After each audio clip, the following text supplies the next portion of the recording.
Həzi Əhədoğlu Aslanov 1910-cu il yanvarın 22-sində Lənkəran rayonunun Gəlmətük qəsəbəsində doğulub.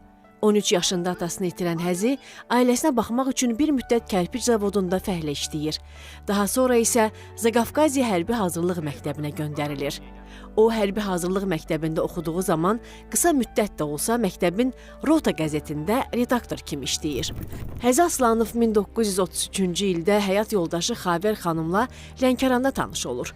Xavər xanım xatirələrində həmin günü belə qeyd edib. 1933-cü ilin yazı idi. Alçaq ağacının gül açan vaxtı idi. Pəncərə önündə oturmuşdum. Birdən gördüm, bir hərbiçi mənə baxır. 2 gündən sonra mənə elçi gəldi. Onlar məni Həzi üçün istədilər.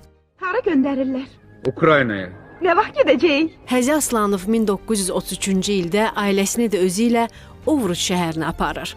Onun Xavər xanımla evlilikdən 1934-cü ildə Tofiq, 1938-ci ildə Arif adlı oğlanları dünyaya gəlir. 1937-ci ildə Ukrayna SSR-nin Ovruç şəhər sovetinin deputatı seçilən Həzi Aslanov 2-ci Dünya müharibəsinə qədər Sovet ordusunda bir çox yüksək vəzifələrdə çalışıb.